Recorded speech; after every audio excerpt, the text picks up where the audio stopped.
Shalom Bapak Ibu Saudara yang dikasihi dalam Tuhan kita Yesus Kristus.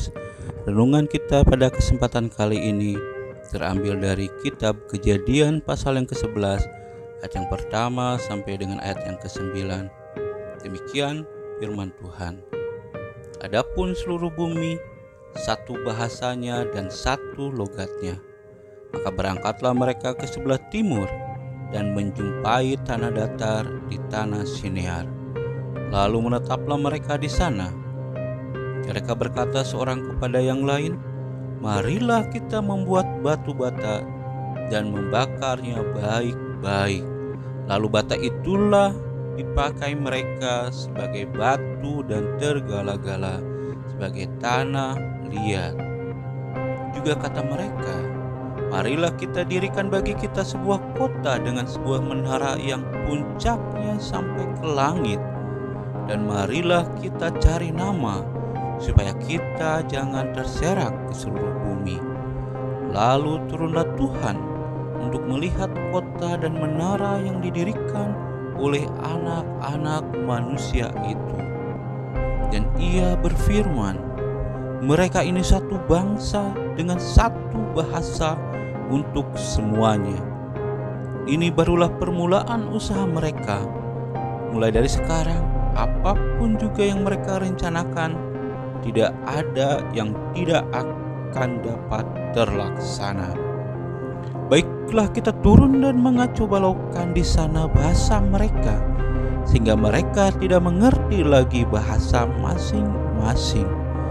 Demikianlah mereka diserahkan Tuhan dari situ ke seluruh bumi, dan mereka berhenti mendirikan kota itu. Itulah sebabnya sampai sekarang nama kota itu disebut Babel, karena disitulah dikacau balaukan Tuhan bahasa seluruh bumi, dan dari situlah mereka diserahkan Tuhan ke seluruh bumi.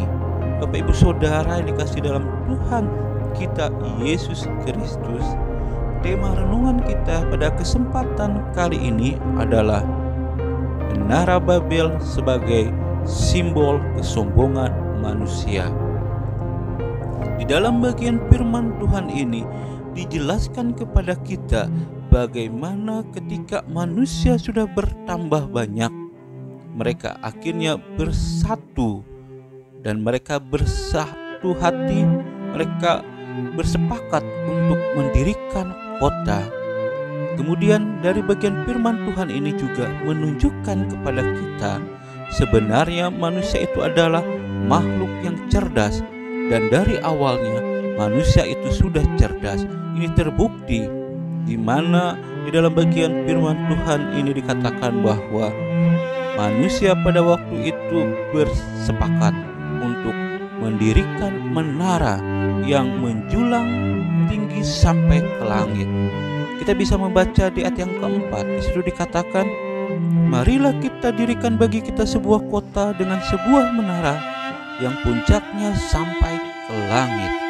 Di dalam ayat yang keempat ini menunjukkan kepada kita bahwa sebenarnya manusia itu sudah diberikan kecerdasan oleh Allah semenjak manusia itu diciptakan, yaitu ketika Allah menciptakan Adam dan Hawa. Karena manusia diciptakan oleh Allah itu menurut gambar dan rupanya, dan manusia diciptakan oleh Allah itu berbeda dengan makhluk ciptaan lainnya.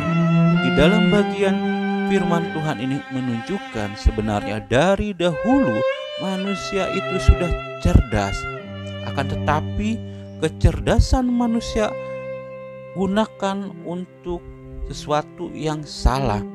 Manusia diberikan kecerdasan oleh Allah sebetulnya untuk tujuan yang baik. Tujuannya yaitu untuk memuliakan Tuhan melalui kecerdasan yang diberikan oleh Allah kepada manusia.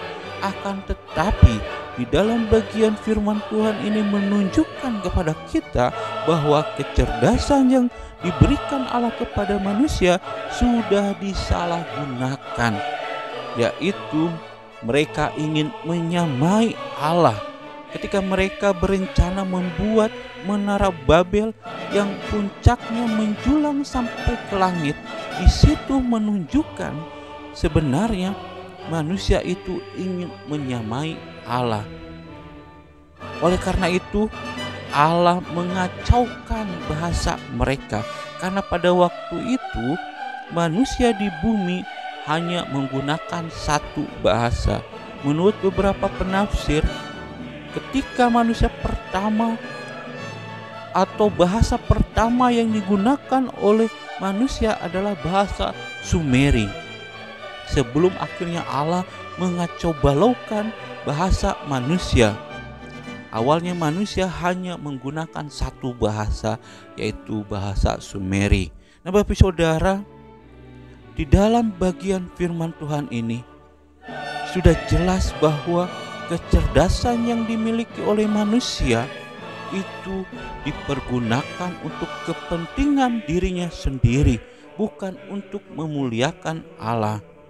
Sebetulnya Allah memberikan kecerdasan kepada manusia itu untuk memuliakan namanya. Oleh karena itu Bapak Saudara, sebenarnya banyak hal yang bisa kita pelajari dari bagian firman Tuhan pada kesempatan kali ini, yaitu hal yang bisa kita pelajari dari bagian firman Tuhan ini adalah ketika kita berada di dalam suatu puncak kejayaan, kita harus berhati-hati karena kita ini adalah makhluk yang berdosa. Ketika kita sedang berada di puncak kejayaan, kita harus ingat kepada Tuhan, karena kalau kita tidak ingat kepada Tuhan, maka kita akan menjadi sombong, kita akan menjadi angkuh, seperti di dalam bagian firman Tuhan yang kita renungkan saat ini. Menara Babel merupakan simbol kesombongan, keangkuhan dari manusia yang ingin menyamai pencipta, yang ingin menyamai Allah, padahal manusia itu adalah ciptaan dan Allah itu adalah pencipta, dan tidak mungkin seorang ciptaan bisa menyamai penciptanya. Akan tetapi disinilah letak kesombongan manusia, letak keangkuhan manusia. Mereka ingin sama seperti Allah. Seperti Adam dan Hawa telah jatuh ke dalam dosa, di mana mereka juga tidak taat kepada Allah, tidak taat kepada perintah Allah, karena mereka juga ingin sama dengan Allah. Begitu juga keturunannya, yaitu mereka mempergunakan kecerdasan mereka, kepintaran mereka untuk menyamai Allah, dan hal itu sesuatu yang tidak mungkin. Sehingga di dalam bagian firman Tuhan ini dikatakan di ayat yang ke-7, baiklah kita turun dan mengacau balaukan di sana bahasa mereka. Mengacau balaukan di sini dalam bahasa Ibrani-nya memakai kata balal, artinya kebingungan.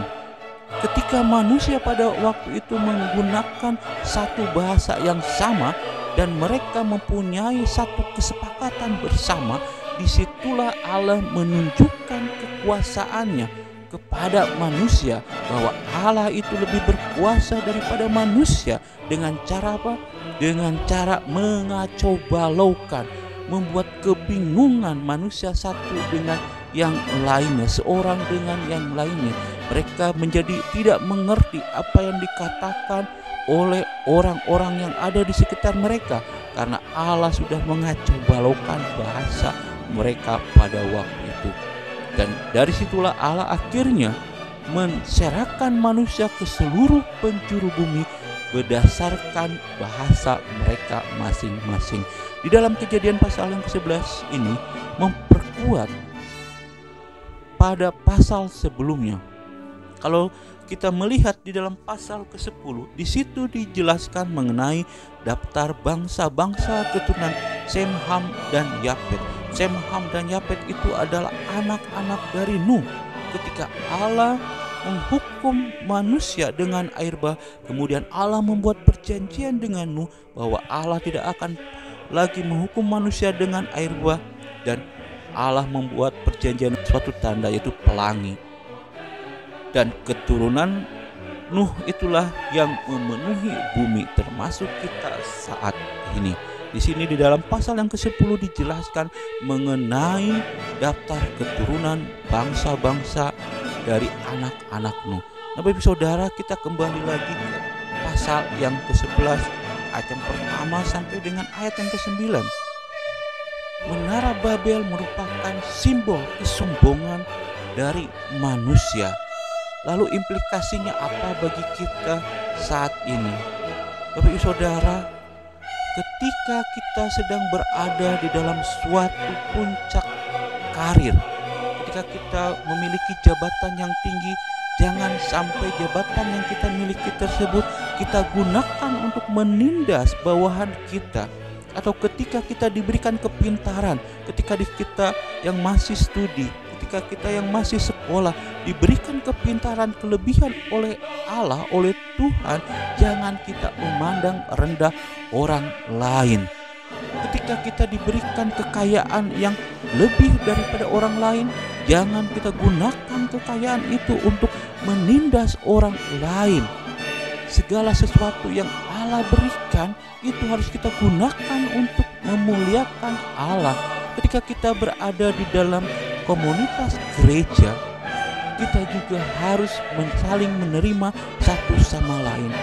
Ketika Tuhan memberikan kepada kita suara yang bagus, kita gunakan suara itu untuk memuliakan Tuhan, bukan untuk menyombongkan diri kita kepada orang lain. Ketika Tuhan memberikan kelebihan kepada kita dalam hal bermusik, kita juga jangan merendahkan orang yang tidak bisa bermain musik. Segala sesuatu yang Allah berikan kepada kita seharusnya itu digunakan untuk memuliakan Allah, bukan untuk memuliakan diri sendiri. Akan tetapi, saudara, seringkali kita memakai semua yang Tuhan berikan kepada kita, kelebihan-kelebihan yang Tuhan berikan kepada kita itu untuk kesombongan diri sendiri atau untuk kepuasan diri sendiri, dan kita akhirnya menjadi orang yang angkuh dan kita merendahkan orang lain dari apa yang kita miliki. Padahal setiap manusia itu diberikan keunikan masing-masing oleh Allah dengan satu tujuan, yaitu untuk memuliakan Allah di dalam kehidupannya. Oleh karena itu, Bapak Saudara, melalui kebenaran firman Tuhan ini, melalui Kejadian pasal yang ke-11, melalui peristiwa Menara Babel, kita harus mengevaluasi diri kita sendiri. Apakah kita saat ini sudah menjadi orang yang sombong? Apakah kita saat ini lagi menjadi orang yang angkuh dengan apa yang kita miliki? Jika hal itu yang sedang terjadi saat ini, mari kita memohon pengampunan kepada Tuhan dan kita meminta pertobatan kepada Tuhan supaya Tuhan mengubahkan apa yang kita miliki sekarang untuk menjadi berkat bagi banyak orang. Sekali lagi, Bapak Saudara, kita jangan menjadi orang yang sombong. Kita jangan menjadi orang yang angkuh dengan kelebihan yang Tuhan berikan kepada kita. Karena kalau kita seperti itu, maka kita harus ingat Tuhan akan turun langsung untuk menghukum kita, untuk memberikan pelajaran kepada kita. Dan ketika Tuhan sudah memberikan pelajaran kepada kita, maka kita tidak bisa menolaknya. Oleh karena itu, Bapak Saudara, sebelum hal itu terjadi, mari kita mengintrospeksi diri kita di hadapan Tuhan, karena hanya diri kita sendirilah yang mengetahui akan hal ini. Amin. Untuk kebenaran firman Tuhan pada kesempatan kali ini, saya akan berdoa untuk kita semua. Terima kasih Tuhan untuk berkat anugerah-Mu, untuk kelebihan-kelebihan yang Tuhan berikan kepada kami. Dan tolong kami Tuhan, setiap kelebihan-kelebihan yang Tuhan berikan kepada kami, supaya kami bisa pergunakan untuk menjadi berkat bagi orang lain, sehingga nama Tuhan boleh dipermuliakan melalui hidup kami. Dalam nama Tuhan Yesus kami sudah berdoa. Amin.